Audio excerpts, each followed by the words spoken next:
మంచినీటి బావిలో పురుగుల మందు కలుపుతున్నాడు అతను. అంతే కదా, సమాజాన్ని చెడగొట్టడం అంటే మంచినీటి బావిలో పురుగుల మందు కలిపినట్టే. ఢిల్లీ కూడా వెళ్ళిపోయి అతను ఏకంగా 36 మందిని చంపేశారు, అరాచకం నడుతుందని సిగ్గు ఎగ్గు లేకుండా ఇవాళకి నిన్న మొన్న కూడా అలాగే మాట్లాడుతున్నాడు. ప్రెస్ మీట్ పెట్టినా తడుముకుంటా మాట్లాడినా ఏం చేసినా గానీ విషమే కక్కుతున్నాడు. అలాగే అతను సమర్థించేవాళ్ళు అచ్చం అతనిలాగే మైండ్ సెట్ ఉన్న కొంతమంది పైశాచిక ప్రభుత్వం ఉన్నవాళ్ళు కూడా ఆయన సపోర్ట్ గా మాట్లాడుతున్నారు. మళ్ళా ఏం మొదలు పెట్టారు? కుల జాడ్యం కుల వైరస్ ని మళ్ళా మెల్లమెల్లగా ప్రవేశపెడతా ఉన్నారు, మాట్లాడుతూ ఉన్నారు. దీన్ని ఈ ప్రభుత్వం అరికట్టలేకపోతుంది అనేటువంటి భావన తెలుగుదేశం శ్రేణుల్లో కానీ అలాగే జనసేన ఇతర సామాన్య ప్రజల్లో కూడా విరివిగా వ్యాప్తి చెందింది. వాళ్ళందరూ చాలా అసహనంతో ఉన్నారు.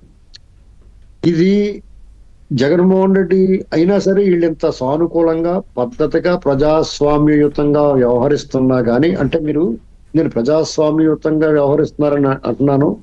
కొంతమంది నాతో విభేదించవచ్చు, చాలా మంది నా మీద కూడా కోపం వస్తుంది. ఎందుకంటే జగన్మోహన్ రెడ్డిని అలా ఎందుకు వదిలేశారు అనేటువంటి భావన ప్రతి నాతో ఎవరు మాట్లాడి ఇదే మాట్లాడుతున్నారు. ఇక్కడ ఒక ఎంపీ, మాజీ ఎంపీ రఘురామకృష్ణరాజు గారు ఆయన పార్టీలో ఉన్నారు. ఆయన్ని తీసుకెళ్లిన తీరు, ఆయన్ని వేధించిన తీరు, ఆయన హింసించిన తీరు, ఆయన ఏకంగా చంపేయడానికి చూసిన తీరు, ఇవన్నీ కూడా అనేక సార్లు మనం మాట్లాడుకున్నాం, మనం ప్రత్యక్షంగా చూసాం. ఆయన చావు అంచులకెళ్ళి బయటకు వచ్చాడు. అదొకటి.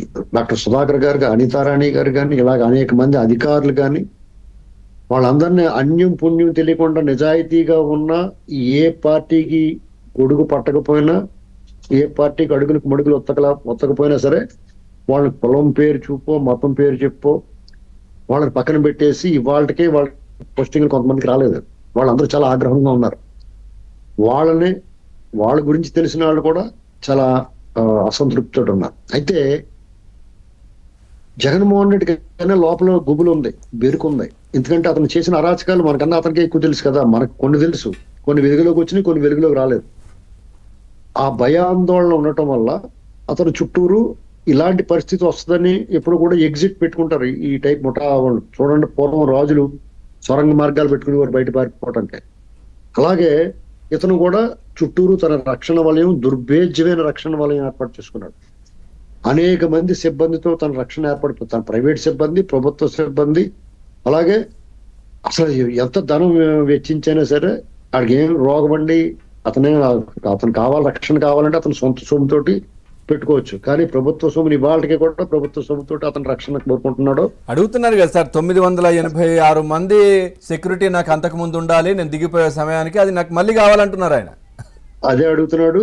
పైగా ప్రతిపక్ష హోదా ప్రజలందరూ కూడా చీప్ అని ఉమ్మేసి నీకు ప్రతిపక్షంలో కూర్చోవడం కూడా నీకు అర్హత లేదు, నువ్వు సామాన్య ఎమ్మెల్యేగా, ఇప్పుడు అక్కడ పులివెందుల నుంచి ఎమ్మెల్యే అయ్యాడు అతను, ఆ హోదా తప్ప నీకు ఏమీ లేదు, మాజీ ముఖ్యమంత్రి హోదా తప్ప ఆ హోదా కూడా నీకు తగినంత సంఖ్యాబలం నీకు సభలో ఉంటేనే నీకు ప్రతిపక్ష హోదా తప్పుతుంది. ఓకే, మినిమం కామన్ సెన్స్ లేకుండా కోర్టు ద్వారా ప్రతిపక్ష హోదా కావాలంటాడు. కోర్టులు ఎలా డిసైడ్ చేస్తాయండి? అదొకటి. అంటే ఇతనికి వెసులుబాటు ఇస్తే కనుక నాకు ముఖ్యమంత్రిగా ఉండడానికి కూడా 1 సంవత్సరం ఛాన్స్ ఇవ్వండి అడగచ్చు, అడిగితే ఇంకా ఛాన్స్ ఇస్తే.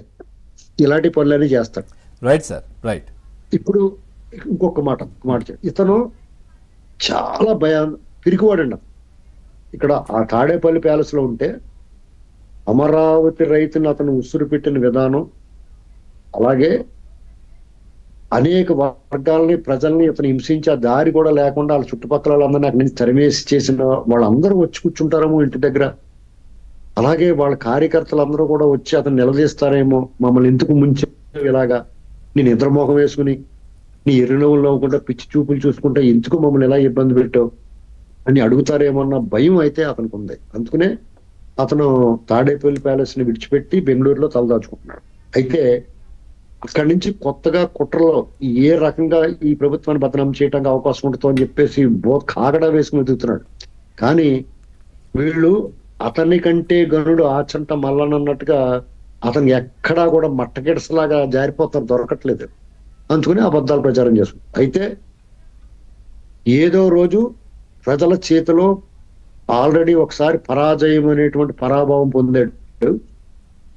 అంత మించిన పరాభావం ప్రజల చేతిలో జరుగుతుందని రైట్. చెప్పేసి మీరు అంటున్నట్టుగా మొన్న నా ఇంటి ఊహ. దగ్గరికి కొద్దిమంది నేను కార్యకర్తలు ప్రజలు వెళ్తే కూడా మనం చూస్తున్నాం సార్. అంటే సెల్ ఫోన్లు లాగేసి పడేసి నెట్టేసి వాళ్ళని లోపలికి రానివ్వకుండా చేసి, అంటే ఫ్రస్ట్రేషన్, ఆదేశాలు ఆ విధంగా ఇచ్చారు వాళ్ళ